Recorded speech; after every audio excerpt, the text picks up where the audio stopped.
तो भाई रोज़ाना एक चैप्टर कर रहे हैं। आज क्लास 12 चैप्टर नंबर 6 का दिन है, तो आज ये वाला चैप्टर निपटाने की कोशिश करेंगे। एनसीईआरटी की लाइनें फटाफट से कवर करते जाएंगे। जो भी कॉन्सेप्ट होंगे वो मैं आपको डायग्राम वगैरह के मदद से हेल्प करके समझाता चला जाऊँगा। मतलब आइडिया वही है कि भाई क्या है कि अलग अलग तरीके हैं पढ़ने के। तो हम क्या कर रहे हैं कि पहले एनसीईआरटी की एक लाइन कवर करके देख रहे हैं। डिटेल्ड लेक्चर आपके एप्लीकेशन पे मौजूद ही हैं और इसके एमसीक्यूज़ भी आज जो हैं एप्लीकेशन पे आ ही जाएंगे।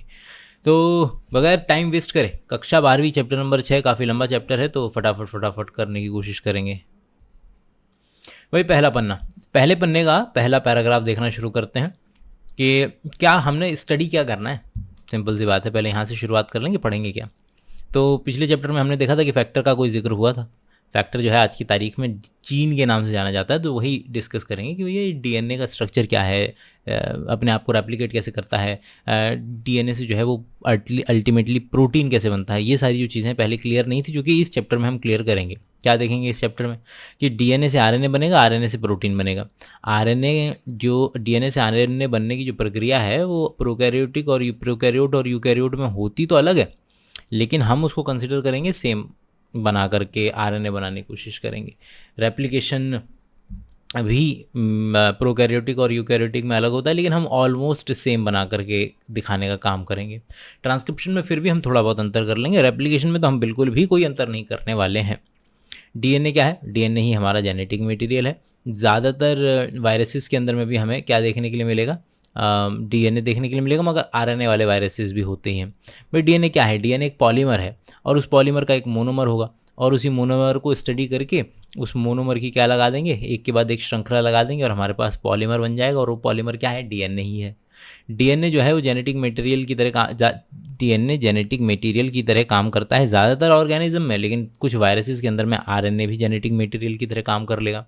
अब आरएनए के केवल और केवल जेनेटिक मटेरियल की तरह वो काम करे इतना काफ़ी नहीं है, वो इसके अलावा भी और काम कर सकता है। वो क्या है? वो मैसेंजर आरएनए की तरह काम करेगा, वो अडेप्टर की तरह काम करेगा, वो टीआरएनए की तरह काम करेगा, वो स्ट्रक्चरल आरएनए की तरह काम करेगा, मतलब कि वो आरएनए की तरह काम करेगा, राइबोसोम बनाएगा।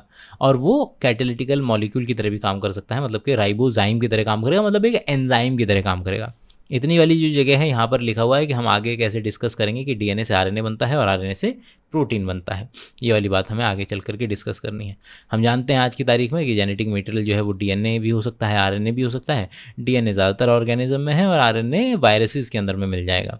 और आरएनए और भी कई सारे काम करता है, वही जो हमने यहाँ पर पढ़ा। इस वाले पैराग्राफ पे आ जाते हैं। भाई हमको इस वाले पैराग्राफ में बोल रहा है कि we will discuss about the human genome project, कि ह्यूमन जीनोम प्रोजेक्ट के बारे में पढ़ेंगे कि किस तरीके से आपका पूरा का पूरा जीनोम का जो पूरा सारा जेनेटिक मटेरियल उठा करके देख लिया जाए तो उसे कहेंगे जीनोम, सारा का सारा आरएनए उठा के देख लिया जाए तो उसे कहेंगे ट्रांसक्रिप्टोम, और सारा का सारा प्रोटीन उठा के देख लिया जाए तो उसे कहते हैं प्रोटियोम। तो प्रोटियोमिक्स हो गया, जीनोमिक्स हो गया, ट्रांसक्रिप्टोमिक्स हो गया, तो ये फील्ड ऑफ स्टडी हो जाएगा। ये जैसे जीनोमिक्स है तो जीनोमिक्स, ट्रांसक्रिप्टोमिक्स और प्रोटियोमिक्स।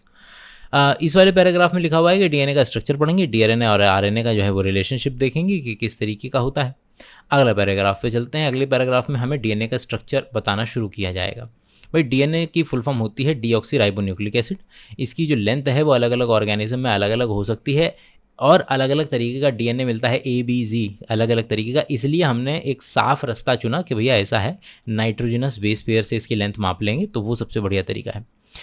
बैक्टीरियोफाज ऐसे वायरसेस होते हैं जो बैक्टीरिया को इन्फेक्ट करते हैं, और 5120 भी एक वायरस है जिसका कि जेनेटिक मटेरियल इतना लंबा है। बैक्टीरियोफाज जो लैम्डा है उसका इतना लंबा है जेनेटिक मटेरियल की जो लेंथ है। इकोलाई के अंदर में इतना लेंथ मिल जाती है और हमारा जो हैप्लॉइड कंटेंट है वो इतना बड़ा है। तो ये सभी की लेंथ दे रखी है बेसिकली। जो बात ध्यान देने वाली है वो है कि उसके स्ट्रक्चर को कैसे स्टडी करेंगे, डीएनए के स्ट्रक्चर को। डीएनए की स्ट्रक्चर, क्योंकि डीएनए का स्ट्रक्चर है भैया पॉलीमर, तो पॉलीमर का पहले देख लेंगे मोनोमर और फिर चीज़ें डिस्कस कर लेंगे। देखिए अलग अलग तरीके के ऑर्गेनिजम्स के अंदर में जो डीएनए का साइज़ है अलग हो सकता है, इसलिए हम उसको नाइट्रोजनस बेस पेयर के बेसिस पर याद रखते हैं। भाई डीएनए क्या है? डीएनए एक पॉलीमर है तो एक मोनोमर से ही बना होगा, और वो मोनोमर क्या है? वो मोनोमर है डीऑक्सीराइबोन्यूक्लियोटाइड। अब ये जो मोनोमर है डीऑक्सीराइबोन्यूक्लियोटाइड, ये खुद ब खुद तीन चीज़ों से मिलकर के बना है। शुगर है, नाइट्रोजनस बेस है और फॉस्फेट है। शुगर जो है वो कौन सी शुगर है, 5 कार्बन की शुगर है, और उसको हम अगर डीएनए वाली शुगर है तो डीऑक्सी राइबोज शुगर बोल देते हैं, और अगर आरएनए वाली शुगर है तो उसको राइबोज बोल देते हैं। शुगर और नाइट्रोजनस बेस को अगर आप मिला दें, इन दोनों को अगर कंसिडर करें तो उसे कहते हैं न्यूक्लियोसाइड, और तीनों को मिला दें तो कहते हैं न्यूक्लियोटाइड। तो देखिए, एडेनिन जमा sugar adenosine, thymidine, cytidine, guanosine, uridine, और ये सारे के सारे क्या हैं, इसके आरएनए वाले वर्जन हैं, और ये इसके पैरेलल में क्या है, ये सारे के सारे इसके डीएनए वाले वर्जन हैं। और यही चीज़ यहाँ पर लिखी हुई है कि यहाँ पर देख लेते हैं, इसी चीज़ को थोड़ा पढ़ लेते हैं कि क्या क्या देखने को मिलेगा। नाइट्रोजनस बेस, ठीक है, शुगर जो है 5 कार्बन की होगी तो पेंटोज शुगर, और राइबोज जो है आरएनए के केस में, डीऑक्सी राइबोज जो है डीएनए के केस में। इसके अलावा हमारे पास फॉस्फेट ग्रुप है। फॉस्फेट ग्रुप में हमारे पास प्यूरिन है जिसमें 2 रिंग होती हैं, और पिरिमिडिन है जिसमें 1 रिंग होती है। पिरिमिडिन 3 तरीके के होते हैं, साइटोसिन, यूरेसिल और थाइमिन। तो यूरेसिल और थाइमिन के अंदर में केवल और केवल एक CH3 का अंतर होता है, उसलिए यूरेसिल इस्तेमाल हो जाता है आरएनए के अंदर में और थाइमिन इस्तेमाल हो जाता है डीएनए के अंदर में। यूरेसिल जो है केवल और केवल आरएनए के अंदर में प्रेजेंट होता है, वही हमने डिस्कस किया है।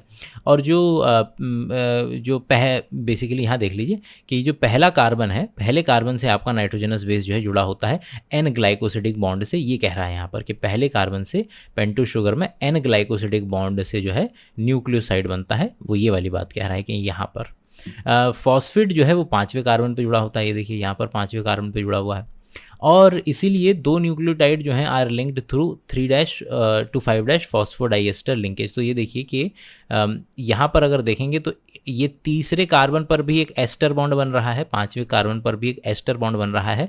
तो फॉस्फो, बीच में फॉस्फो, एक एस्टर, 2 एस्टर मतलब डाइएस्टर, फॉस्फो डाइएस्टर बॉन्ड। तो ये जो बॉन्ड है आपका एक न्यूक्लियोटाइड और ये दूसरे न्यूक्लियोटाइड के बीच में जो बॉन्ड बन रहा है वो है हमारा फॉस्फो डाइएस्टर बॉन्ड। तो ये लिखा हुआ है। एक एंड हमेशा फ्री रहेगा। यहाँ देखिए कि यहाँ पर हमेशा क्या रहेगा, 5' फॉस्फेट फ्री रहता है, और नीचे की तरफ हमेशा 3' OH फ्री रहता है, जिसकी वजह से इसकी पोलैरिटी आ जाती है 5' to 3' जो है पोलैरिटी रहती है। इस पैराग्राफ में वो यही बता रहा है कि देखिए भाई, 5' एंड पर जो है वो फॉस्फेट मोइटी फ्री रहेगी, और 3' एंड पर OH मोइटी जो है फ्री रहेगी, और जिसकी वजह से बनती है पोलैरिटी 5' to 3' वाली जो पोलैरिटी है। यही जो 5' to 3' वाली जो चेन है, ये बैकबोन की तरह काम करेगी, और इसको हम कहते हैं शुगर फॉस्फेट का बैकबोन। इसी बैकबोन पर ऐसे ऐसे करके आपके क्या लगे होंगे, नाइट्रोजनस बेस पेयर लगे होंगे, और वो नाइट्रोजनस बेसिस जो हैं वो N ग्लाइकोसिडिक लिंकेज से पहले कार्बन से शुगर से लिंक्ड होंगे। ओके, ये जो 3 लाइनें हैं इसमें बता रहा है कि आरएनए का जिक्र कर रहा है कि भैया जैसे हमने डिस्कस किया था कि डीएनए के अंदर में उसका नाम ही है डीऑक्सी, मतलब एक ऑक्सीजन की कमी होगी। तो यहाँ पर कह रहा है कि आरएनए के अंदर में एक ऑक्सीजन जो है फालतू होगा 2' वाली पोजीशन पे। तो ये अगर आप देखें तो यहाँ पर अगर आप देखें तो ये देखिए, तो यहाँ पर अगर ये डीएनए का स्ट्रक्चर है तो पहला कार्बन और दूसरा कार्बन, अगर यहाँ वाले कार्बन पे अगर OH है तो ये आरएनए का पार्ट हो जाएगा, और यहाँ पर अगर आपका H है तो ये डीएनए का हो जाएगा। तो यहीं पर ये बता रहा है कि भाई 2' वाली पोजीशन पे OH अगर प्रेजेंट हो तो वो आरएनए कहलाता है। और 5 मिथाइल यूरेसिल ही क्या नाम है, थाइमिन है। अभी ऊपर हमने डिस्कस किया कि थाइमिन और यूरेसिल के अंदर में केवल एक मिथाइल ग्रुप का अंतर होता है। तो यूरेसिल के ऊपर अगर आपने 5वें कार्बन पे मिथाइल ग्रुप लगा दिया तो वो असल में थाइमिन ही है। अच्छा, अगला चलते हैं। ये वाले पैराग्राफ में आपको डिस्कवरी बताने की कोशिश करेगा कि किसने क्या क्या डिस्कवरी की, कैसे कैसे डिस्कवरी की। देखिए, डीएनए जो है वो एसिडिक है। क्यों? क्योंकि फॉस्फेट ग्रुप लगा हुआ है ना उसके अंदर में, तो फॉस्फेट की वजह से, जिसके ऊपर नेगेटिव चार्ज होते हैं, फॉस्फेट के ऊपर में नेगेटिव चार्ज होता है, तो उसकी वजह से डीएनए एसिडिक हो जाता है, फॉस्फोरिक एसिड जैसे होता है आपका। फ्रेडरिक मिशर ने 1869 के अंदर में क्या है, न्यूक्लियन नाम दिया था इसको कि भाई सेल है, सेल के अंदर में न्यूक्लियस है, न्यूक्लियस के अंदर में न्यूक्लियन है। अब क्या है कि 1953 के अंदर में आपके वॉटसन और क्रिक को और मॉरिस विल्किन को, इन तीनों को जो है वो नोबेल प्राइज़ मिला था। किसके लिए? डीएनए की स्ट्रक्चर की डिस्कवरी के लिए कि डबल हेलिकल स्ट्रक्चर होता है। रोजालिंड फ्रैंकलिन को नहीं मिला था क्योंकि रोजालिंड फ्रैंकलिन पहले ही उनकी डेथ हो गई थी और मरने के बाद नोबेल प्राइज़ जो है वो नहीं मिलता है। डबल हेलिक्स की बात करें तो ये जो इन्होंने इनका जो एक्सरे क्रिस्टलोग्राफिक इमेजेस थी रोजालिंड फ्रैंकलिन की, वहाँ से पता चला कि डीएनए जो है वो डबल हेलिकल स्ट्रक्चर है। और फिर एक और एक्सपेरिमेंट हुआ। वो एक्सपेरिमेंट ये हुआ कि एक क्या नाम है, हमारे साइंटिस्ट थे, उन साइंटिस्ट का नाम था चारगाफ। तो चारगाफ ने देखा कि भैया देखो ऐसा है कि जितने एडेनिन है किसी भी सेल के अंदर में, जितने एडेनिन है उतने ही थाइमिन है, जितने साइटोसिन है उतने ही गुआनिन है। तो उन्होंने बोला कहीं ऐसा तो नहीं ये आपस में बॉन्डिंग कर रहे हो, और यही बेसिस बहुत ज़्यादा इंपॉर्टेंट था। जो पता चला कि this proposition was based on observation was the Erwin Chargaff के बेस पेयरिंग हो रही है। बेस पेयरिंग जो है वो एरविन शारगाफ के एक्सपेरिमेंट के ऊपर बेस्ड था कि जितने एडेनिन उतने थाइमिन, तो जितने एडेनिन उतने थाइमिन बटे में ए बटा टी 1, जितने गुआनिन उतने साइटोसिन, मतलब 100 गुआनिन 100 साइटोनिन, तो गुआनिन बटे साइटोसिन मतलब 100 बटा 100 मतलब 1 इक्वल्स 1। अब यहाँ से जो आइडिया शुरू हुआ वो था बेस पेयरिंग का, कॉम्प्लीमेंटेरिटी का। तो देखो कि एक डायरेक्शन में अगर आप यहाँ देखें तो बेस पेयरिंग क्या है, बेस पेयरिंग है ये जो सेंटर के अंदर में आपके जो हाइड्रोजन बॉन्डिंग जो होती है, इस एक नाइट्रोजनस बेस और दूसरे नाइट्रोजनस बेस के बीच में जो हाइड्रोजन बॉन्डिंग होती है उसी को कहते हैं बेस पेयरिंग। और आप अगर देखें तो एक डायरेक्शन में शुगर फॉस्फेट बोन ऊपर की तरफ जा रही है, और इसमें जो है शुगर फॉस्फेट की जो बोन है, बैकबोन है, वो नीचे की तरफ जा रही है। इसको कहते हैं एंटी पैरेलल जो है वो बोलते हैं। कॉम्प्लीमेंटरिटी कहते हैं कि ए टी से बाइंड करता है और सी जी से बाइंड करता है, ये कॉम्प्लीमेंट्री हैं एक दूसरे के। Sequence of basis can be predicted, हाँ ओके, मतलब कि अगर आपके पास ये पता चल जाए कि ए कितने हैं तो आप उससे टी निकाल सकते हैं, और अगर आपको ए और टी पता चल जाए तो फिर आप सी और जी भी निकाल सकते हैं। तो एक का पता चलने से आप बाकी सारी चीज़ें भी पता लगा सकते हैं। और यहाँ से फिर जो उसके, चूँकि ये आपस में कॉम्प्लीमेंट्री हैं, इसलिए यहाँ से डीएनए सिंथेसाइज कैसे होता है ये बात भी पता चल जाएगी कि क्या है कि एक अगर आपके पास क्या है, एक डीएनए का अगर आपके पास स्ट्रैंड है तो आप बता सकते हैं कि ए के सामने टी लगेगा, यू के सामने टी के सामने ए लगेगा, सी के सामने जो है जी लगेगा, और इस तरीके से आप बता सकते हैं कि किसके सामने क्या लगेगा, और आप डीएनए को रेप्लिकेट कर सकते हैं। तो ये वाली बात यहाँ लिखी हुई है। अब यहाँ पर हम डीएनए के कुछ फीचर्स जो है वो डिस्कस करेंगे। पहला फीचर ये है कि भैया दो पॉलीन्यूक्लियोटाइड की चेन है, दो चेन है, एक ऐसे जा रही है 5' to 3' और एक ऐसे जा रही है 3' to 5', और दोनों जो है शुगर फॉस्फेट के बैकबोन की भी बनी हुई है। दूसरा सेलिएंट फीचर एंटी पैरेलल है, एक 5' से 3' जाती है, एक 3' से 5' जाती है, यही लिखा हुआ है। तीसरा फीचर कि ए जो है टी के साथ 2 हाइड्रोजन बॉन्ड के साथ हाइड्रोजन बॉन्ड बनाएगा, सी जी के साथ 3 हाइड्रोजन बॉन्ड बनाएगा। इसको ये है हमारी कॉम्प्लीमेंटरिटी। अप्रॉक्सीमेटली यूनिफॉर्म डिस्टेंस रहेगा, क्योंकि ए के अंदर में 2 रिंग होती हैं, टी के अंदर में 1 रिंग, तो टोटल 3 रिंग, सी के अंदर में 1 रिंग होती है, जी के अंदर में 2 रिंग होती हैं, तो टोटल 3 रिंग। तो डिस्टेंस जो है दोनों के बीच में, दोनों डंडे जो हैं उन दोनों के बीच में बराबर रहेगा। अगला फीचर ये कहता है कि देखिए डीएनए जो है वो अलग अलग तरीके की कॉइल बना सकता है। तो ये जो हम डीएनए ज़्यादातर हम पढ़ते हैं वो राइट हैंडेड हेलिक्स होता है। पिच जो होती है इसकी 3.4 नैनोमीटर होती है, मतलब कि ये ऐसे घूमा तो एक बार जब ये पूरा घूमेगा, पूरा 360 डिग्री का जब ये टर्न लेता है, तो 360 डिग्री का टर्न जो है वो उसका जो डिस्टेंस होता है वो 3.4 नैनोमीटर होता है। तो ये बस उसके डेटा पॉइंट्स दिए हुए हैं, और इसका मतलब है कि और क्या है कि जब ये एक बार ऐसे घूमता है पूरा 360 डिग्री तो 10 नाइट्रोजनस बेस पेयर गुजरते हैं। तो जाहिर सी बात है कि जब आप 34 को डिवाइड करेंगे 10 से, मतलब कि इसको 3.4 को डिवाइड करेंगे 10 से, तो आपका क्या आएगा 0.34 नैनोमीटर आ जाएगा। और आखिरी जो आपका दिया हुआ है वो ये दिया हुआ है कि जो प्लेन की तरह काम करता है, मतलब कि आप ये देखिए तो अगर ये डीएनए का हेलिक्स है तो उसमें बीच में प्लेन के मॉलिक्यूल्स इस तरीके से लगे हुए होंगे। किसके, मतलब आसान भाषा में ये है कि भैया जो आपका शुगर फॉस्फेट की बैकबोन जा रही है ना, उसके 90 डिग्री पे निकला होता है क्या नाम है आपका जो नाइट्रोजनस बेस है, ठीक 90 डिग्री पे, कि ऐसे अगर है तो ये ऐसे निकला हुआ होगा, तो उसकी वजह से जो है यहाँ पर एक प्लेन बन जाता है इस तरीके से। आइए आगे की तरफ चलेंगे कि भैया हाँ ठीक है, तो वो रिंग वाला कॉन्सेप्ट, यहाँ पर वही रिंग वाला कॉन्सेप्ट के दो एडेनिन में अगर 2 हैं और थाइमिन में 1 है तो 3 रिंग हो जाएंगी, जिसकी वजह से डिस्टेंस जो है डीएनए का जो डिस्टेंस है वो कांस्टेंट रहता है, दो डंडों के बीच का जो डिस्टेंस है वो कांस्टेंट रहता है। अगला है कि फ्रांसिस क्रिक ने आइडिया दिया था सेंट्रल डॉगमा का। सेंट्रल डॉगमा कहता है कि हम क्या करेंगे, डीएनए से बनाएंगे एमआरएनए, डीएनए से एमआरएनए बनाने के प्रोसेस को कहते हैं ट्रांसक्रिप्शन, एमआरएनए से बनाएंगे प्रोटीन और इसको कहते हैं ट्रांसलेशन, और डीएनए से डीएनए बनाने को कहते हैं रेप्लिकेशन। ये सारी चीज़ें हमें डिटेल में पढ़नी ही हैं। आगे चलेंगे। अगला टॉपिक है हमारा ये डिस्कस करने का किस तरीके से कि डीएनए की जो पैकेजिंग होती है वो किस तरीके से होती है। उसको पहले अपने लेवल पे समझ लेते हैं कि भाई कि आपका होगा यूँ कि आपके कुछ प्रोटीन होते हैं। प्रोटीन का नाम है H1, H2A, H2B, H3, H4। ये जो 4 मैंने आपको प्रोटीन बताए हैं, इनमें से क्या कीजिए, इन चारों पे ज़रा जोर डालिए। H2A, H2B, H3, H4, इन चारों को डबल कर दीजिए। जब इन चारों को आप डबल कर देंगे तो क्या हो जाएंगे, 8 बन जाएंगे। तो आपके पास 8 हिस्टोन के प्रोटीन आ गए। इन 8 हिस्टोन के प्रोटीन को मिलाकर के एक गोला बना दीजिए। ये देखिए, तो जब आपके H2A, H2B, H3, H4 और यही 4 को आप डुप्लीकेट कर दीजिए, जब आपके पास 8 हो जाएंगे तो इसको कहा जाता है हिस्टोन का ऑक्टामर। और हिस्टोन के इस ऑक्टामर के ऊपर आप डीएनए को ऐसे एक बार लपेटेंगे। जब आप इसको लपेटेंगे तो जो आपके पास आएगी ये इसको कहते हैं न्यूक्लियोसोम। तो यहाँ ध्यान दीजिए कि ये आपका डीएनए है, ये आपका हिस्टोन है, हिस्टोन से बना हिस्टोन का ऑक्टामर। ये देखिए हिस्टोन है, हिस्टोन का ऑक्टामर बना। हिस्टोन के ऑक्टामर पे जब आप ये घूमेगा तो उसको कहते हैं न्यूक्लियोसोम। और इसके आगे की डिटेल आपकी एनसीईआरटी में नहीं है, लेकिन ये और ज़्यादा कॉइल करते करते और ज़्यादा कॉम्प्लिकेटेड स्ट्रक्चर बनाते बनाते बनाते अल्टीमेटली आपका क्या बना देगा, क्रोमोसोम बना देगा।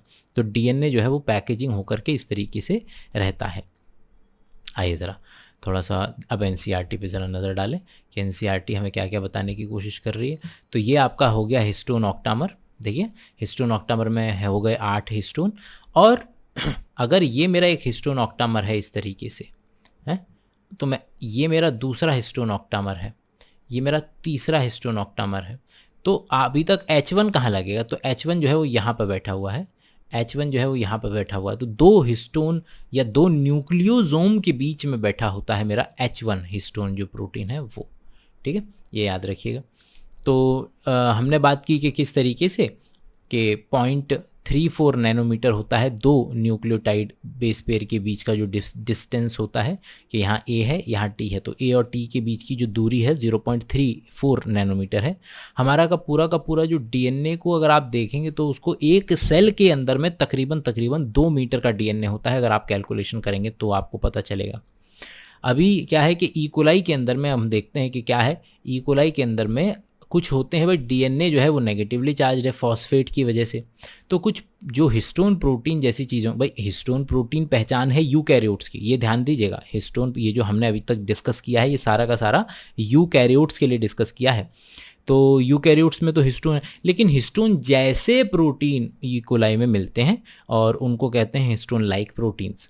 और वो क्या होते हैं, वो पॉजिटिवली चार्ज होंगे। तो अगर इस तरीके से डीएनए जो कि नेगेटिवली चार्ज है, कुछ प्रोटीन जो कि पॉजिटिवली चार्ज हैं, दोनों मिल करके न्यूक्लियोइड वाले रीजन में रहते हैं। आप जानते हैं कि बैक्टीरिया के सेंटर वाला जो हिस्सा होता है उसको न्यूक्लियोइड कहते हैं, जहाँ पे उसका जेनेटिक मटेरियल देखने के लिए मिलता है। आइए, यूकैरियोट्स के अंदर में पॉजिटिवली चार्ज हिस्टोन है। हिस्टोन का पॉजिटिवली चार्ज होना क्यों ज़रूरी है, क्योंकि डीएनए नेगेटिवली चार्ज है। अगर हिस्टोन पॉजिटिवली चार्ज होगा तो नेगेटिवली चार्ज और पॉजिटिवली चार्ज एक दूसरे को अट्रैक्ट करेंगे और एक दूसरे के साथ अच्छे से रहेंगे। तो इसको पॉजिटिव चार्ज बनाने के लिए भाई प्रोटीन है, प्रोटीन बना होता है अमाइनो एसिड का। तो अमाइनो एसिड कौन से हैं जो पॉजिटिव चार्ज रखते हैं, तो जो बेसिक अमाइनो होते, जैसे एसिड में नेगेटिव चार्ज होता है वैसे ही बेस में पॉजिटिव चार्ज होगा। तो बेसिक के अंदर में लाइसिन और आर्जिनिन, ये 2 अमाइनो एसिड ऐसे हैं जिनकी भरमार होती है हिस्टोन के अंदर में। 8 हिस्टोन के मॉलिक्यूल मिलकर के हिस्टोन ऑक्टामर बना देते हैं। और वो हिस्टोन ऑक्टामर के ऊपर में जब आप डीएनए को लपेटते हैं तो उससे न्यूक्लियोसोम बन जाता है। जो हिस्टोन आपने लपेटा, देखिए 1 2 3 4 5 6 7 8 है ना हिस्टोन ऑक्टामर। जो डीएनए आपने लपेटा है वो 200 बेस पेयर तकरीबन जो है लपेटा जाता है। और जो इसकी श्रृंखला बनती है DNA histone, DNA histone, DNA histone, DNA histone, DNA histone, DNA histone, DNA histone, इसको कहते हैं क्रोमेटिन। और क्रोमेटिन जो है वो इस तरीके से नज़र आता है, जैसे ऊपर से जब आप इलेक्ट्रॉन माइक्रोस्कोप का पिक्चर देखेंगे तो ऐसा लगेगा जैसे कोई मोतियों की जो है माला है, बीड ऑन स्ट्रिंग है इलेक्ट्रॉन माइक्रोस्कोप के अगर अंदर आप देखेंगे तो। यही क्रोमेटिन जो है वो आपका क्रोमेटिन फाइबर के नाम से प्रसिद्ध है। और क्रोमेटिन फाइबर जब और भी ज़्यादा क्या हो जाता है, डेंस हो जाता है, तब वो अल्टीमेटली क्रोमोसोम बना देता है। उसके अंदर में और भी प्रोटीन की ज़रूरत पड़ेगी, एडिशनल प्रोटीन की ज़रूरत पड़ेगी उसको अल्टीमेटली क्रोमोसोम बनाने के लिए। उन प्रोटीन्स को हम कहते हैं नॉन हिस्टोन प्रोटीन्स। यही लिखा हुआ है कि भैया डीएनए जमा डीएनए पहले, सबसे पहले तो हिस्टोन प्रोटीन जमा डीएनए न्यूक्लियोसोम, कई सारे न्यूक्लियोसोम क्रोमेटिन, और क्रोमेटिन जमा non histone protein is equal to chromosome. अब क्या है कि अब ये जो क्रोमेटिन है, मतलब जो हिस्टोन प्रोटीन है, वो एक दूसरे से दूर दूर हो सकते हैं इस तरीके से, और एक दूसरे के बेहद पास हो सकते हैं इस तरीके से। देखिए, अगर वो एक दूसरे से दूर दूर हैं तो उसको कहा जाता है आपका हेटेरोक्रोमेटिन, और अगर वो दूर दूर हैं तो कहा जाएगा यूक्रोमेटिन, और अगर पास पास हैं तो कहा जाएगा हेटेरोक्रोमेटिन। अगले पे चलते हैं। अब 6.2 हमें बताने की कोशिश कर रहा है कि भैया जेनेटिक मटेरियल की जो डिस्कवरी है वो किस तरीके से हुई है। जेनेटिक मटेरियल की डिस्कवरी है वो, देखिए, सारा का सारा काम जो है मेंडल भाई साहब ने 1865 में किया था, बताया था उसके बारे में। न्यूक्लियन की जो डिस्कवरी थी और 1869 में मिशर भाई साहब ने भी हमें बता दिया था। लेकिन ये इतना पुराना काम है, 1800 कुछ में हो रहा है, और इसको बहुत ज़्यादा समय लगा, और धीरे धीरे 1926 के अंदर में समझिए ये बात शुरू हुई, इस बात की जंग शुरू हुई कि हाँ हमें पता लगना शुरू हुआ कि हाँ क्या हो क्या रहा है। मॉलिक्यूलर लेवल की जो रिसर्च है वो 1926 वगैरह के अंदर में शुरू हुई। पिछले चैप्टर के अंदर में हमने मेंडल, सटन, बवेरी, मॉर्गन, इन सब के कामों को भी देखा हुआ है। लेकिन अभी तक एक जो क्वेश्चन है जो वो आंसर नहीं हुआ है, वो ये है कि जेनेटिक मटेरियल है क्या। बायोमॉलिक्यूल के लेवल पे जेनेटिक मटेरियल डीएनए है, आरएनए है, प्रोटीन है, शुगर है, क्या है। तो वही एक्सपेरिमेंट जो है वो शुरू होंगे। सबसे पहला एक्सपेरिमेंट इस कड़ी में है ट्रांसफॉर्मिंग प्रिंसिपल वाला एक्सपेरिमेंट, जो कि 1928 के अंदर में ग्रिफिथ साहब ने किया था। वो क्या यूज़ किया था उन्होंने, एक बैक्टीरिया यूज़ किया था, बैक्टीरिया का नाम था स्ट्रेप्टोकोकस न्यूमोनिया। तो हुआ क्या कि उनके पास ये जो बैक्टीरिया है स्ट्रेप्टोकोकस न्यूमोनिया, उसकी दो वैरायटी हैं। अब एक वैरायटी जो है उसके ऊपर क्या देखा उन्होंने कि उसके ऊपर एक शुगर की कोटिंग लगी होती है, और एक वैरायटी है जिसके ऊपर शुगर की कोटिंग नहीं है। शुगर की कोटिंग की वजह से शाइन मारता है बैक्टीरिया, तो उसको कह दिया शाइन मारने वाला एस स्ट्रेन, और जो शाइन नहीं मारता है, जिसके ऊपर कोटिंग नहीं है, उसको हमने कह दिया रफ वाला स्ट्रेन, आर स्ट्रेन। अब उन्होंने क्या किया कि जो स्मूथ वाला बैक्टीरिया है वो जो स्मूथ वाला बैक्टीरिया है वो जब चूहे के अंदर में डाला तो चूहा जो है वो मर गया। तो इससे पता चला कि जो एस स्ट्रेन है वो विरुलेंट है। विरुलेंट का मतलब होता है जिसकी वजह से चूहा जो है मर जाए। तो एस स्ट्रेन मतलब स्मूथ वाला स्ट्रेन डाला तो चूहा मर गया, ओके। जब हमने रफ वाला स्ट्रेन डाला चूहे में तो चूहा नहीं मरा, मतलब कि जो मारने वाली चीज़ है वो क्या है, वो मारने वाली चीज़ है वो उसके सरफेस पे लगी हुई है। अभी क्या किया कि हमने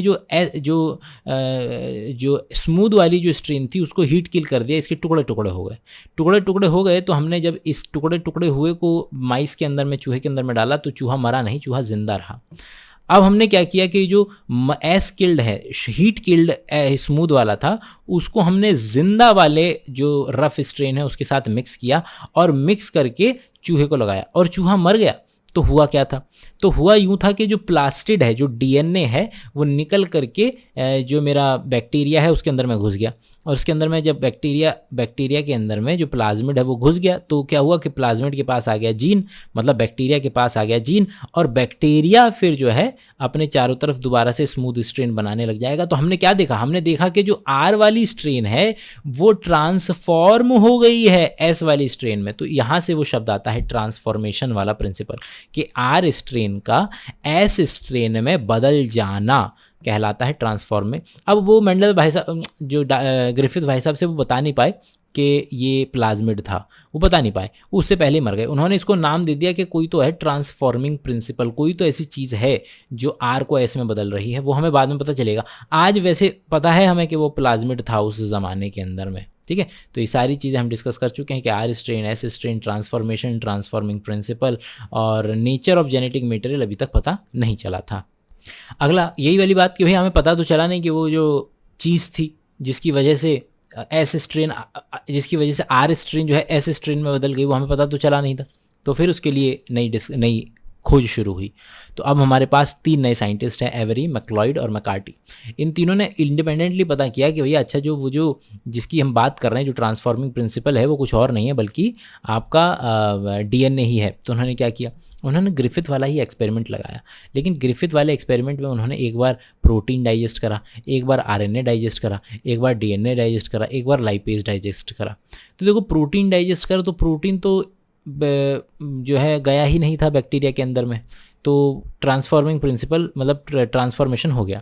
जब उन्होंने आरएनए को डाइजेस्ट करने की कोशिश करी तब भी कोई फ़र्क नहीं पड़ा, तब भी बैक्टीरिया, तब भी जो है चूहा जो है मर गया, मतलब कि जो रफ स्ट्रेन है वो स्मूथ स्ट्रेन के अंदर में बदल गया था। लेकिन जब उन्होंने डीएनए को काटने की कोशिश की, मतलब प्लाज्मिड को डाइसेक्ट करने की कोशिश की, तो फिर ट्रांसफॉर्मेशन नहीं हुआ। मतलब कि पता चल गया कि जो चीज़ मेरे जो हीट किल्ड एस स्ट्रेन से जो चीज़ जा रही है रफ स्ट्रेन के अंदर में, वो कुछ और नहीं है बल्कि डीएनए ही है। तो यही चीज़ जो है वो यहाँ लिखी हुई है कि प्रोटीएज, आरएनएज इनका इस्तेमाल किया, लेकिन फिर डीएनए वाले के अंदर में ट्रांसफॉर्मेशन नहीं हुआ, तो पता चला कि डीएनए जो है वो हेरिडिटी मटेरियल है। अब इसके बाद जो है अगला जो एक और प्रूफ चाहिए था, मतलब कि ऐसा नहीं है कि एक प्रूफ से काम चल जाएगा, तो एक अनइक्विवोकल प्रूफ आया, कि ऐसा प्रूफ आया कि फिर उसके बाद सारे सबके मुंह बंद हो गए। तो एल्फ्रेड हर्शी और मार्था चेज ये दोनों थे, तो 1952 के अंदर में उन्होंने इस बात को प्रूफ किया कि भाई देखो ऐसा है कि जो चीज़, जो जेनेटिक मटेरियल होता है, जो वायरस से बैक्टीरिया में जाए, जो बैक्टीरिया से बैक्टीरिया में जाए, या जो इंसान अपने बच्चे को देता है, वो कुछ और नहीं है बल्कि डीएनए ही है। तो उन्होंने ये बात प्रूफ की कैसे, तो वो उनका एक्सपेरिमेंट देख लेते हैं। तो उन्होंने क्या किया कि एक प्लेट ली, उस प्लेट के ऊपर रेडियो एक्टिव फॉस्फोरस रख दिया। रेडियो एक्टिव फॉस्फोरस रखने से जो यहाँ पर वायरस ग्रो होते चले गए, वो वायरस कैसे थे कि उनके जो फॉस्फोरस है सारा का सारा वो रेडियो एक्टिव हो जाएगा। तो आज की तारीख में हम जानते हैं कि डीएनए में फॉस्फोरस होता है, तो इसका जो डीएनए है वो रेडियो एक्टिव हो गया। अब क्या किया हमने क्या किया कि हमने एक और प्लेट ली, उस प्लेट के ऊपर हमने रेडियो एक्टिव सल्फ़र रखा, और ऐसे वायरसेस ग्रो किए जिनके पास रेडियो एक्टिव सल्फ़र है। आज की तारीख में हम जानते हैं कि प्रोटीन में सल्फ़र होता है, जैसे कि प्रोटीन के अंदर में अमाइनो एसिड होता है सिस्टीन या मीथेनिन, और सिस्टीन और मीथेनिन में होता है सल्फ़र। तो क्या है कि डीएनए में सल्फ़र नहीं है, प्रोटीन में फॉस्फेट नहीं है, फॉस्फोरस नहीं है, तो बड़ा बढ़िया था ये। तो हमारे पास ऐसे वायरस आ गए जिनके प्रोटीन को हमने टैग कर रखा है। हमारे पास ऐसे वायरस आ गए जिनके डीएनए को हमने टैग कर रखा है। ठीक है, तो ये दो चीज़ें हो गई हमारे पास कि हमने डीएनए को टैग कर दिया, हमने प्रोटीन को टैग कर दिया। अब हमने क्या करा कि हमने बोला कि जाओ बैक्टीरिया को इन्फेक्ट करो। हमने बोला जाओ बैक्टीरिया को इन्फेक्ट करो, और जिस केस में बैक्टीरिया के अंदर रेडियो एक्टिविटी मिलेगी, हमें पता चल जाएगा कि जेनेटिक मटेरियल वही है। और फॉस्फोरस के केस में जो हमें जो रेडियो एक्टिविटी मिली वो बैक्टीरिया के अंदर मिली, और जो हमें सल्फ़र के केस में जो रेडियो एक्टिविटी मिली वो हमें बैक्टीरिया के बाहर मिली। तो उससे हमें पता चला कि भैया देखो जेनेटिक मटेरियल तो क्या है, वो प्रोटीन डीएनए ही है। ठीक है, तो ये पूरा का पूरा एक्सपेरिमेंट है। ये देखिए एक एक्सपेरिमेंट को यहाँ देख लीजिए, पूरा का पूरा वही है कि हमने क्या किया, एक बैक्टीरियोफाज लिया, उसका यहाँ पर देखिए बाहर की तरफ सल्फ़र से उसकी बॉडी जो है टैग्ड है, और यहाँ फॉस्फोरस से उसका जो है डीएनए टैग्ड है। और जब हमने क्या किया कि हमने वायरस को इन्फेक्ट कराया बैक्टीरिया पे, तो जो रेडियो एक्टिव फॉस्फोरस था वो बैक्टीरिया के अंदर मिलने लगा, और जो रेडियो एक्टिव सल्फ़र है वो बैक्टीरिया के बाहर मिलने लगा। और यहाँ से हमें पता चला कि अच्छा कि बाहर की तरफ रेडियो एक्टिविटी नहीं है, बैक्टीरिया के अंदर की तरफ रेडियो एक्टिविटी है। इसका मतलब है कि डीएनए ही जेनेटिक मटेरियल है। ये एक और जेनेटिक मटेरियल जो है, हमें एक और एक्सपेरिमेंट से हमने ये बात प्रूफ की। अगला experiment, properties of genetic material DNA versus RNA. भाई अनइक्विवोकली ये बात प्रूफ हो गई कि किस तरीके से कि हर्शी और चीज़ वाला जो एक्सपेरिमेंट है उसके अंदर में ये बात प्रूफ हो गई कि डीएनए ही जो है वो जेनेटिक मटेरियल है। बट आप और मैं, हम दोनों ही जानते हैं कि भाई ऐसा नहीं है। जो कुछ वायरसेस होते हैं उनके अंदर में भी आरएनए जो है जेनेटिक मटेरियल की तरह मिलता है। तो टोबैको मोज़ेक वायरस, क्यूबीफी, जिनके अंदर में आरएनए है जेनेटिक मटेरियल। ओके, अच्छा हाँ, अगला क्वेश्चन ये पूछ रहा है कि भैया क्या लगता है कि डीएनए ज़्यादा डोमिनेंट जेनेटिक मटेरियल क्यों बना, जबकि आप आरएनए को देखें तो आरएनए जो है वो मैसेंजर आरएनए की तरह काम कर लेगा, टीआरएनए की तरह काम कर लेगा, आरआरएनए की तरह काम कर लेगा। इतने बसेरे तरीके के आरएनए के फंक्शन है। तो अब हम ये बात डिस्कस करेंगे कि आखिर क्या वजह है कि डीएनए ज़्यादा बेहतर जेनेटिक मटेरियल साबित हुआ। तो पहले देखते हैं कि पहले हम ये समझने की कोशिश कर रहे हैं, यहाँ पर ये जो 4 पॉइंट लिखे हैं ये है कि एक जेनेटिक मटेरियल के अंदर में क्या प्रॉपर्टीज़ होनी चाहिए। पहली प्रॉपर्टी कि वही अपने आप को रेप्लिकेट कर पाए, अपने आप को रेप्लिकेट कर पाए तभी तो बच्चों में दे पाएगा, वरना तो ख़त्म हो जाएगा। ये स्टेबल होना चाहिए थोड़ा केमिकली और स्ट्रक्चरली, जो कि आरएनए उतना स्ट्रक्चरली और केमिकली स्टेबल नहीं था। जब जब डीएनए को जब आरएनए को डबल स्ट्रैंडेड किया, उसका वहाँ से 2 सेकंड कार्बन से ऑक्सीजन हटाया, तब जाकर के वो स्टेबल हुआ और वो डीएनए बन गया। ये should provide scope of slow change. Mutation होनी चाहिए, लेकिन म्यूटेशन का रेट जो है वो तेज़ नहीं होना चाहिए। आरएनए के अंदर में जो म्यूटेशन का रेट है वो बड़ा तेज़ दिख रहा था हमें। डीएनए के अंदर में म्यूटेशन का रेट एकदम बढ़िया ऑप्टिमम था, तो वो इवोल्यूशन के लिए बड़ा बेहतरीन साबित हुआ। और it should express itself into the Mendelian character. DNA अपने आप को Mendelian character, law of independent assortment, dominance, segregation, वो सब कर सकता है। वो चीज़ें खैर आरएनए भी कर सकता है, लेकिन इट्स ओके। अब देखिए कि दोनों बोथ न्यूक्लिक एसिड, चाहे डीएनए हो आरएनए हो, दोनों के पास अपने आप को डुप्लीकेट करने की क्षमता है। लेकिन जहाँ तक स्टेबल इनफ की बात की जाए तो स्टेबिलिटी जो है वो आपका डीएनए पॉइंट ले जाता है। वहाँ पर स्टेबिलिटी के अंदर में डीएनए पॉइंट ले जाएगा। Heat which killed the bacteria did not destroy. देखिए वो वाला एक्सपेरिमेंट याद कीजिए ऊपर, कि हमने हीट से बैक्टीरिया को मार दिया और बैक्टीरिया मर गया, लेकिन उसका डीएनए डिस्ट्रॉय नहीं हुआ। तो मतलब डीएनए कितना ज़्यादा स्टेबल है, हीट लेबाइल नहीं है। डीएनए के अंदर में हम जानते हैं कि किस तरीके से हीटिंग के वक्त में जो दोनों के दोनों कॉम्प्लीमेंट्री बेस पेयर हैं, वो कॉम्प्लीमेंट्री जो स्ट्रैंड एक दूसरे से थोड़ी देर के लिए अलग हुए होंगे, जैसे टेम्परेचर नीचे आएगा वो एक दूसरे के करीब आ जाएंगे। तो ये हो गया था डीएनए के केस के अंदर में। 2-OH present on RNA reactive है। तो आरएनए के अंदर में जो OH ग्रुप है वो रिएक्टिव है एज़ कम्पेयर टू जो आरएनए डीएनए के अंदर में जब हम ये ऑक्सीजन निकलवा देते हैं तो रिएक्टिविटी कम हो जाती है, और रिएक्टिविटी की वजह से वो जल्दी से डिग्रेड हो जाया करता था, तो इसकी वजह से भी डीएनए को पॉइंट मिल जाते हैं। आरएनए कैटालिटिक भी है, हैंस रिएक्टिव है। आरएनए भाई एक समय हुआ करता था जब दुनिया में केवल और केवल आरएनए मिलता था, तो आरएनए को कैटालिसिस भी करना पड़ता था। उस वक्त वो तो थे नहीं, प्रोटीन तो थे नहीं, तो आरएनए को ही कैटालिसिस करना पड़ता था, इसलिए उसकी रिएक्टिविटी भी अच्छी खासी है, जो कि हमें नहीं चाहिए डीएनए के अंदर में। और हमने क्या किया है, याद कीजिए कि हमने यूरेसिल को कन्वर्ट कर दिया था थायमिन के अंदर में, उसकी वजह से भी एडिशनल स्टेबिलिटी जो है वो हमें नज़र आई डीएनए के अंदर में।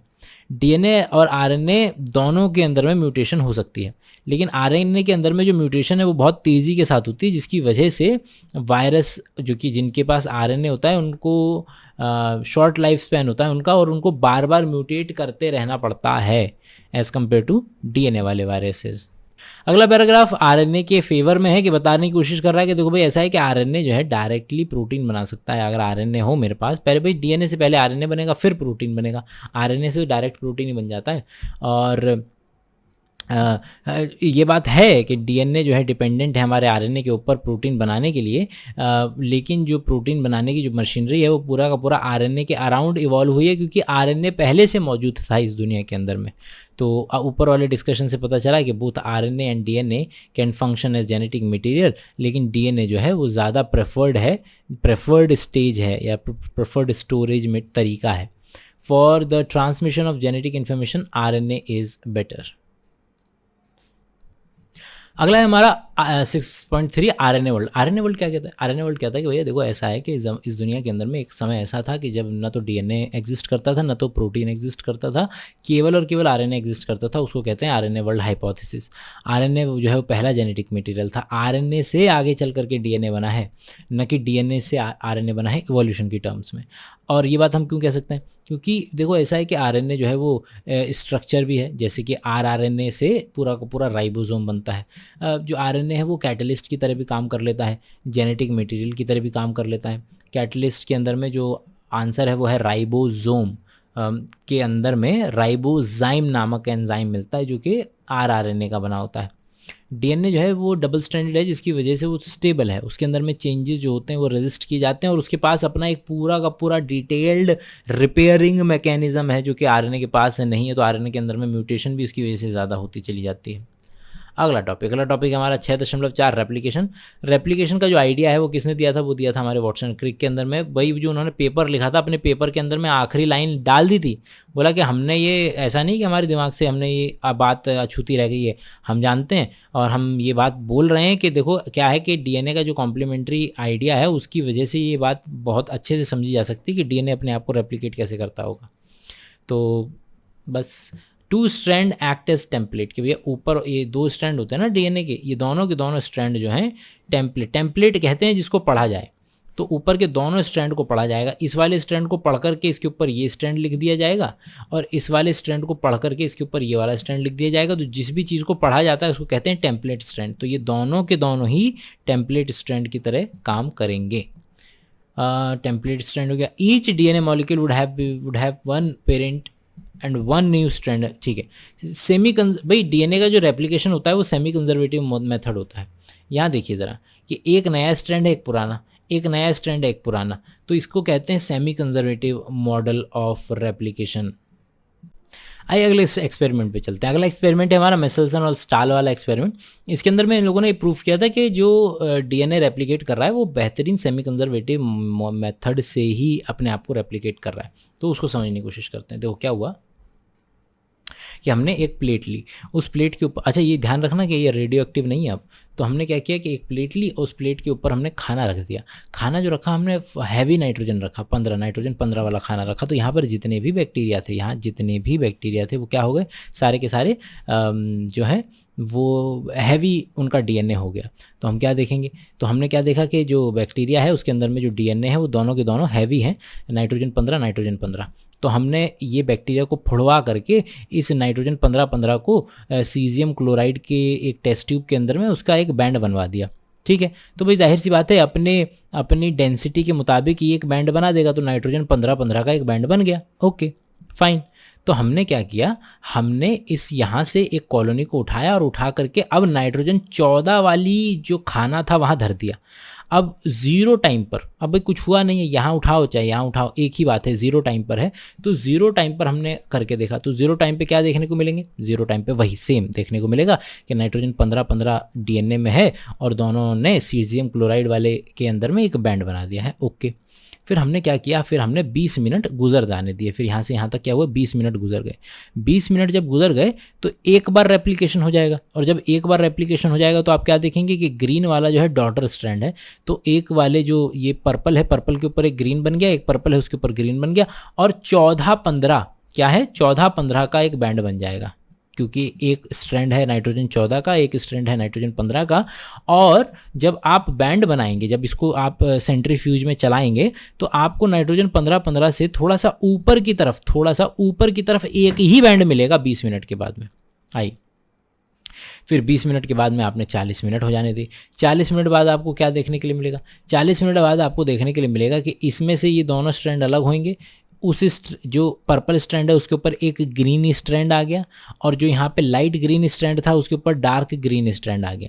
यहाँ पर सेम काम हुआ। तो हम अब क्या देख रहे हैं, तो हमारे पास अब है 2 तरीके के डीएनए। एक डीएनए है जिसमें है नाइट्रोजन 14-15 दोनों, तो ये 14-15 वाला बैंड, बिल्कुल ये वाला बैंड अभी फिर से आ जाएगा, नाइट्रोजन 14-15 वाला बैंड आ गया। लेकिन अब एक और बैंड आएगा, वो बैंड है नाइट्रोजन 14-14 का, तो ये रहा। तो 0 मिनट पे एक बैंड 15-15 का, 20 मिनट पे एक बैंड नाइट्रोजन 14-15 का, और 40 मिनट पे 2 बैंड 14-15 और 14-14 का। अब अगर मैं 60 मिनट पे करूँगा तो क्या होगा, सेम 14 क्या, बस इतना हो जाएगा कि नाइट्रोजन 14-14 का बैंड मोटा हो जाएगा और नाइट्रोजन 14-15 का बैंड जो है वो हल्का हो जाएगा। बस इतना अंतर आएगा। आगे जब तक आप इसको करते रहेंगे तब तक। एनसीईआरटी कहती है कि भाई ऐसे एक और व्यक्ति थे हमारे टेलर भाई साहब ने विषया फावा पर बिल्कुल सेम एक्सपेरिमेंट किया था, बट वहाँ पर उन्होंने रेडियो एक्टिव थाइमिन लेकर के ये काम करने की कोशिश की थी। तो 1958 में उन्होंने और उनके कलीग ने भी ये बात प्रूव की, इसके सेमी कंजर्वेटिव मेथड से ही डीएनए अपने आप को रेप्लिकेट करता है। अगला प्रोसेस हम पहुँच चुके हैं मशीनरी डीएनए के एंजाइम की, मतलब कि यहाँ पर हमें बताएगा कि भैया रेप्लिकेशन कैसे होता है। आप अभी आपने देखा कि रेप्लिकेशन कैसे हो रहा है। रेप्लिकेशन ऐसे हो रहा है कि आपका जो भाई ऐसे डीएनए होता है, डीएनए जो है कोई व्यक्ति आके खोल देगा, खोल करके एक स्ट्रैंड के ऊपर नया स्ट्रैंड बन जाएगा और एक स्ट्रैंड के ऊपर नया स्ट्रैंड बन जाएगा। जो स्ट्रैंड पढ़ा जाता है, ये दोनों के दोनों जो स्ट्रैंड है इसको कहते हैं टेम्पलेट स्ट्रैंड। तो हम क्या करेंगे, हम ये सीक्वेंस फॉलो करेंगे। क्या है सीक्वेंस? सबसे पहले हेलिकेज। हेलिकेज क्या करता है? हेलिकेज जो है वो आता है और आपका जो डबल स्ट्रैंडेड डीएनए है ऐसा होता है हेलिकेज, और उसको खोल देता है। देखिए उसने डबल स्ट्रैंडेड बना दिया, ये अलग अलग कर दिया, हाइड्रोजन बॉन्ड को तोड़ दिया। तो सबसे पहला क्या है? सबसे पहला एंजाइम है हेलिकेज, जो कि डीएनए के हाइड्रोजन बॉन्ड को तोड़ देगा। लेकिन जैसे ही आपने हाइड्रोजन बॉन्ड को तोड़वाया, ये दोनों आपस में फिर से चिपक जाएंगे। तो उसके लिए एक जुगाड़ है, वो जुगाड़ है ये कि आप डबल स्ट्रैंडेड को जैसे जैसे सिंगल स्ट्रैंडेड बनाएं, वैसे वैसे उसके ऊपर क्या लगा दें? सिंगल स्ट्रैंड बाइंडिंग प्रोटीन लगा दें। तो इसको SSBP बोलते हैं। तो दूसरा स्टेप क्या हो गया? दूसरा स्टेप हो गया आपका, पहले आपने डीएनए को खोला, हाइड्रोजन बॉन्ड को खोला उससे, और दूसरा स्टेप था आपका सिंगल स्ट्रैंड बाइंडिंग प्रोटीन लगाने का। तीसरा स्टेप कि भाई ऐसा है कि डीएनए पॉलीमरेज की ज़रूरत पड़ेगी आपको, लेकिन डीएनए ऐसा पॉलीमरेज है ही नहीं। क्या है कि आपको एक एंजाइम की ज़रूरत पड़ेगी जो कि है प्राइमेज। प्राइमेज क्या करेगा? प्राइमेज आकर के इस तरीके से प्राइमर लगा देता है। ठीक है, तो अगर मैं देखूं,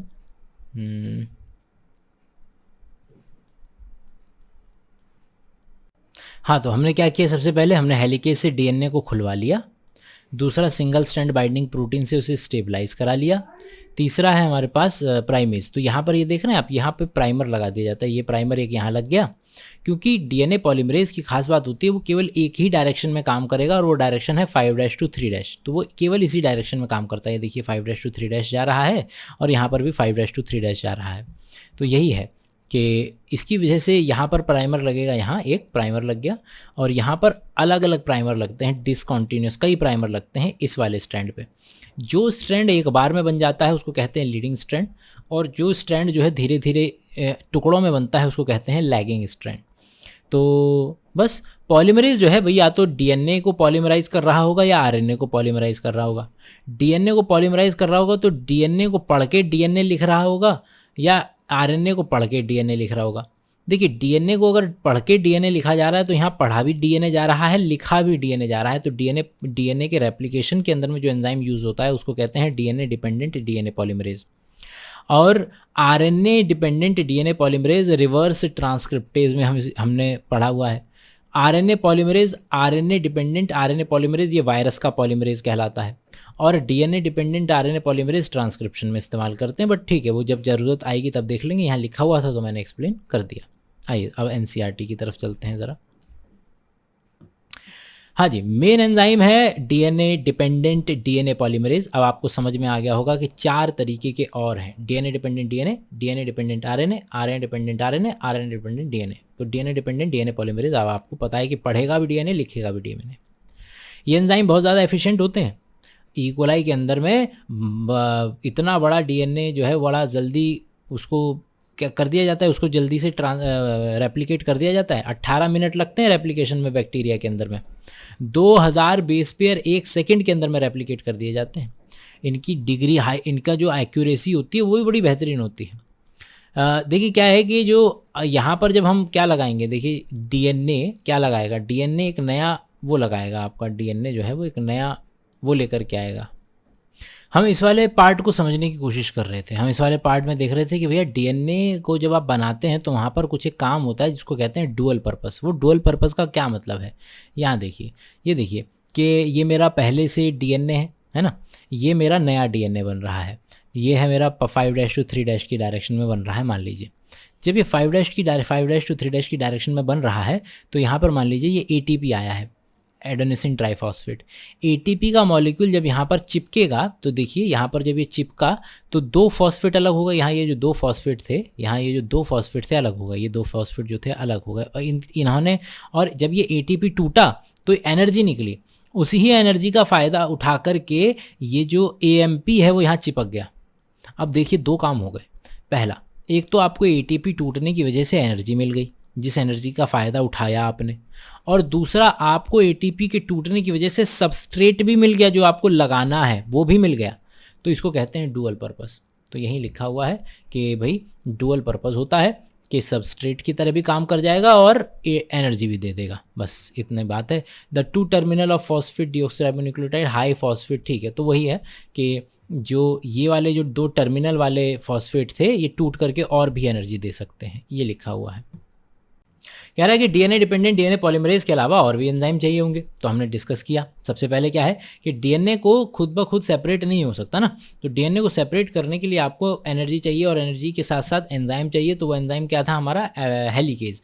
तो हेलिकेज क्या करेगा, हेलिकेज मेरे डीएनए को खोल करके वहाँ पर रेप्लिकेशन फोर्क बना देगा। ठीक है, अब इसके बाद क्या होगा कि हमें क्या करना है कि डीएनए डिपेंडेंट डीएनए पॉलीमरेज जो है उसकी एक कमी है। वो कमी क्या है कि वो पोलीमराइजेशन कर सकता है ओनली एक ही डायरेक्शन में, और वो डायरेक्शन है 5'3' डायरेक्शन। और इसकी वजह से क्या पंगा हो जाएगा, इसकी वजह से एक कॉन्टिन्यूस स्ट्रैंड बनेगा और एक डिसकॉन्टिन्यूस स्ट्रैंड बनेगा। एक स्ट्रैंड बनेगा जिसके अंदर में आप देखेंगे कि एक बार में ही पूरा सिंथेसिस हो जा रहा है, और एक है जिसमें रुक रुक करके सिंथेसिस हो रहा है। तो ये इसकी प्रॉब्लम नज़र आएगी। अब जो डिसकंटिन्यूस जो ये वाला है, चलो ये वाला तो ठीक है, समझ में आता है कि एक बार में पूरा बना दिया, लेकिन ये वाले जो स्ट्रैंड हैं आपस में अलग अलग हैं। तो यहाँ पर कोई तो है जिसको यहाँ पर लिंकिंग करवानी पड़ेगी। तो यहाँ पर लिंक करवाने के लिए हमें एक और एंजाइम की ज़रूरत पड़ेगी, और यहाँ पर लिंक करवाने के लिए जिस एंजाइम की ज़रूरत पड़ती है वो है हमारा डीएनए लाइगेज। एक और प्रॉब्लम है, वो प्रॉब्लम क्या है, वो जो हम अभी डिस्कस कर रहे थे कि डीएनए पॉलीमरेज खुद से इनिशिएट नहीं कर सकता रेप्लिकेशन का प्रोसेस। अगर खुद से इनिशिएट नहीं कर सकता तो कोई इनिशिएट करने वाला चाहिए, वो हो जाएगा हमारा प्राइमेज। तो प्राइमेज देखिए आकर के यहाँ प्राइमर लगा देगा, यहाँ प्राइमर लगा देगा, यहाँ प्राइमर लगा देगा, और इस प्राइमर को खींच करके बड़ा कर देगा हमारा डीएनए डिपेंडेंट डीएनए पॉलीमरेज। यही बात है। और अगला बता रहा है इकोलाई के अंदर में कि इकोलाई के अंदर में भैया डीएनए के अंदर में वो जगह है जहाँ पर आपका डीएनए पॉलीमरेज आकर के बैठेगा और रेप्लिकेशन शुरू करेगा, उस डीएनए के सीक्वेंस को कहते हैं ऑरिजिन ऑफ रेप्लिकेशन। अगली लाइन ये कहने की कोशिश कर रहा है कि भाई देखिए ऐसा है कि चूंकि एक आपको किसी भी रेप्लिकेशन के प्रोसेस में ऑरिजिन ऑफ रेप्लिकेशन चाहिए ही चाहिए, एक ऐसा सीक्वेंस डीएनए का चाहिए जहां डीएनए पॉलीमरेज आकर के बैठेगा। ठीक है, तो या डीएनए मतलब आसान भाषा में बता रहे हैं, तो बोल रहा है कि जब रिकॉम्बिनेशन डीएनए टेक्नोलॉजी के अंदर में आप क्या करते हैं, आप एक डीएनए को दूसरे ऑर्गेनिज्म के अंदर में डाल रहे हैं, तो आपको ये बात मेक श्योर करनी पड़ेगी कि वेक्टर के पास जो है वो ऑरिजिन ऑफ रेप्लिकेशन हो। वेक्टर कुछ और नहीं है, प्लाज्मिड है। प्लाज्मिड के अंदर में डाल के हम अपना, जैसे हमने इंसान का इंसुलिन का जीन निकाला, उसको बैक्टीरिया के प्लाज्मिड में डाल दिया, लेकिन हमको ये बात मेक श्योर करनी पड़ेगी कि बैक्टीरिया का जो प्लाज्मिड है जिसको हम वेक्टर कह रहे हैं, उस वेक्टर या उस प्लाज्मिड के अंदर में ऑरिजिन ऑफ रेप्लिकेशन हो। ये बात बहुत ज़्यादा ज़रूरी है। अगला है कि भाई यूकैरियोट्स के अंदर में एस फेज़ के अंदर में सेल साइकिल होती है, और एस फेज़ के अंदर में ही आपका डीएनए का रेप्लिकेशन भी होता है। अगर आपका सेल डिवीजन का प्रोसेस ठीक से न हो तो क्या होगा, आपका जो पॉलीप्लॉइडी हो जाएगी। पॉलीप्लॉइडी का क्या मतलब है कि आपने डीएनए का अमाउंट डबल कर दिया, और वो डबल डीएनए का अमाउंट दो अलग अलग सेल में नहीं गया, एक ही सेल में रह गया। तो जो 2n वाली सेल थी वो अल्टीमेटली क्या हो जाएगी, 4n वाली सेल हो जाएगी। इसको कहेंगे क्रोमोसोमल एनोमली और पॉलीप्लॉइडी इसको कहा जाता है। अगला टॉपिक है हमारा ट्रांसक्रिप्शन। ट्रांसक्रिप्शन पे चलेंगे। डीएनए से आरएनए बनाने की जो तरीका है उसको हम कहते हैं रेप्लिकेशन, ट्रांसक्रिप्शन। और इसके अंदर में आप देखेंगे कि कॉम्प्लीमेंट्री का प्रिंसिपल इसके अंदर में भी उसी तरीके से लगाया जाता है। बिल्कुल डीएनए में जिस तरीके से कॉम्प्लीमेंटरिटी होती है वैसे यहाँ पर भी होती है, लेकिन यहाँ पर बस एक अंतर है कि यहाँ पर थाइमीन की जगह अगर डीएनए होता तो थाइमीन आता, और अगर आरएनए है तो उसकी जगह यहाँ पर क्या आएगा, यूरेसिल आएगा।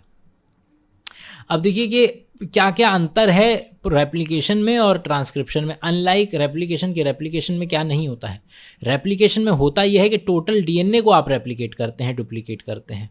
और ट्रांसक्रिप्शन में आप क्या करते हैं, ट्रांसक्रिप्शन में आप केवल और केवल एक छोटे से सेगमेंट को आप जो है आरएनए में बदलते हैं। और आप डीएनए के अंदर में दोनों जो स्ट्रैंड हैं दोनों को ही आपको डुप्लीकेट करना पड़ता है, दोनों को ही रेप्लिकेट करना पड़ता है। यहाँ पर क्या है कि दोनों स्ट्रैंड को नहीं, दोनों में से कोई एक स्ट्रैंड को जो है आप वो पढ़ेंगे या ट्रांसक्राइब करेंगे। दोनों के दोनों स्ट्रैंड को कॉपी नहीं किया जाता है। एक स्ट्रैंड जो है उसको, जिसको पढ़ा जा रहा है उस स्ट्रैंड को कहते हैं हम टेम्पलेट स्ट्रैंड, और जो सामने वाला स्ट्रैंड है उसका सीक्वेंस अलग हो सकता है। आइए ज़रा नीचे की तरफ चलते हैं, ज़रा दिखा दूं मैं आपको। तो ये देखिए कि ऐसा कुछ दिखेगा, डीएनए कुछ ऐसा होता है, डीएनए 5'3' डायरेक्शन और डीएनए 5'3' डायरेक्शन आपस में एंटी पैरेलल है। सी के सामने जी, सी के सामने जी, A T C ji TAATCG, इस तरीके से।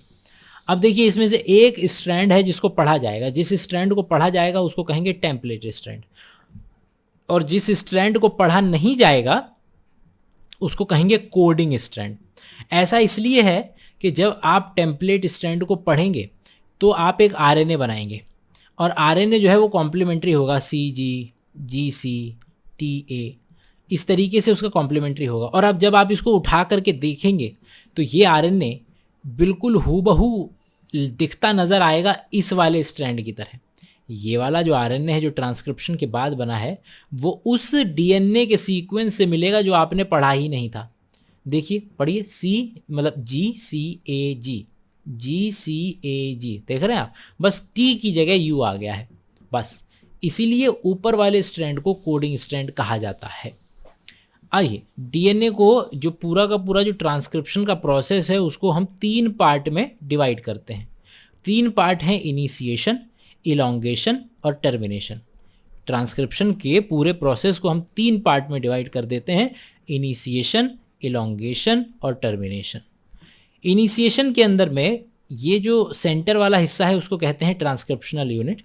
ट्रांसक्रिप्शनल यूनिट से ठीक थोड़ा पहले एक डीएनए का सीक्वेंस है, एक ऐसा डीएनए का सीक्वेंस जहां पर आरएनए पॉलीमरेज आके बैठेगा। जहां आरएनए पॉलीमरेज आकर के बैठेगा उस जगह को कहा जाता है प्रमोटर, और प्रमोटर वो जगह है जहां आरएनए पॉलीमरेज आकर के बैठेगा और अपना डीएनए को ट्रांसक्राइब करना शुरू करेगा। तो आइए वापस से चलते हैं। पूरे ने पूरे डीएनए के सीक्वेंस, पूरे के पूरे जो ट्रांसक्रिप्शनल यूनिट है उसे हम इस तरीके से डिवाइड कर सकते हैं। 2 डीएनए के स्ट्रैंड हैं। एक डीएनए का स्ट्रैंड है जिसको पढ़ा जाएगा उसको कहते हैं टेम्पलेट स्ट्रैंड, और जिसको पढ़ा नहीं जाएगा उसको कहेंगे कोडिंग स्ट्रैंड। हमारे टेम्पलेट स्ट्रैंड के अंदर में शुरुआत में एक डीएनए का सीक्वेंस है जहां आरएनए पॉलीमरेज आकर के बैठेगा, उसको कहते हैं प्रमोटर। और एक ऐसी जगह है जहां ऐसा सीक्वेंस है जहां से आरएनए पॉलीमरेज उतर जाएगा, उसको कहेंगे टर्मिनेटर। आरएनए पॉलीमरेज अकेले चढ़ने और उतरने का काम नहीं कर सकता, इसलिए चढ़ने के लिए उसे एक और प्रोटीन की ज़रूरत पड़ती है जिसको कहते हैं सिग्मा फैक्टर, और उतरने के लिए एक और प्रोटीन की ज़रूरत पड़ती है जिसको हम कहते हैं रो फैक्टर। अब आइए पढ़ते हैं एनसीईआरटी को कि एनसीईआरटी क्या क्या इन्फॉर्मेशन दे रही है। हम जानते हैं कि भैया इफ़ बोथ स्ट्रैंड अगर आपस में अगर दोनों स्ट्रैंड को पढ़ दिया, जैसे आप रेप्लिकेशन में पढ़ रहे थे, तो दोनों के दोनों आरएनए आपस में चिपक जाएंगे, या तो प्रोटीन डिफरेंट बन जाएगा, 2 अलग अलग तरीके के प्रोटीन बन जाएंगे जिसकी वजह से व्यक्ति को बीमारी हो जाएगी, या फिर दोनों आपस में चिपक जाएंगे। सेकंड, या देखिए पहला है कि अगर आपने दोनों स्ट्रैंड को ट्रांसक्राइब कर दिया तो आपका या तो प्रोटीन डिफरेंट बन जाएंगे, या फिर दूसरा क्या हो सकता है कि वो दोनों आपस में डबल स्ट्रैंडेड आरएनए बना लें। ट्रांसक्रिप्शनल यूनिट कैसी होती है? प्रमोटर, स्ट्रक्चरल जीन और टर्मिनेटर। प्रमोटर, स्ट्रक्चरल जीन और टर्मिनेटर। यहाँ पर जैसे हमने ऊपर डीएनए डिपेंडेंट डीएनए पॉलीमरेज का इस्तेमाल किया था, वैसे ही हम यहाँ पर डीएनए डिपेंडेंट आरएनए पॉलीमरेज का इस्तेमाल करेंगे। आरएनए पॉलीमरेज हो चाहे डीएनए पॉलीमरेज हो, दोनों के दोनों एक ही डायरेक्शन में पॉलीमराइजेशन कर सकते हैं, और वो है 5' to 3 डायरेक्शन। लेकिन यहाँ पर इसीलिए यहाँ देखिए कि देखा ही यहाँ पर आएगा ही 3' डायरेक्शन पे, यहाँ पर आएगा मेरा डीएनए आरएनए पॉलीमरेज, और आरएनए पॉलीमरेज इस तरीके से बनाता हुआ आगे चला जाएगा। हमारे पास दो तरीके के हैं, वो है टेम्पलेट स्ट्रैंड जिसकी पोलैरिटी 5' to 3' है। सीक्वेंस जो है वो जब आरएनए बनेगा तो सीक्वेंस बिल्कुल सेम रहेगा कोडिंग स्ट्रैंड जैसा। जब सीक्वेंस बनेगा तो कोडिंग वैसा ही रहेगा, कोडिंग स्ट्रैंड जैसा, बस जहाँ जहाँ आपका थाइमिन है वहाँ पर उसकी जगह यूरेसिल आएगा, और वो आपको मैंने इस पर्टिकुलर डायग्राम से, जो हम ऊपर अभी एनसीईआरटी लिख रही है, वो इस डायग्राम से हमने बड़े अच्छे तरीके से डिस्कस ऑलरेडी कर लिया है।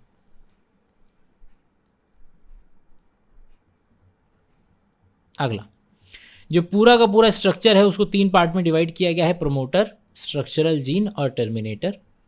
प्रमोटर जो है वो 5' एंड की साइड में लगा हुआ है, ठीक है, और जहाँ से ट्रांसक्रिप्शन शुरू होता है उससे ऊपर की चीज़ों को कहते हैं अपस्ट्रीम, और जहाँ से ट्रांसक्रिप्शन चालू होता है उससे नीचे की चीज़ों को कहते हैं डाउन स्ट्रीम। तो यहाँ बोल रहा है कि प्रमोटर जो है वो अपस्ट्रीम होता है, यहाँ से ऊपर की तरफ होता है, और reference is to made respect to the polarity of the coding strand. हम कोडिंग स्ट्रैंड की पोलैरिटी की तरफ से बात कर रहे हैं।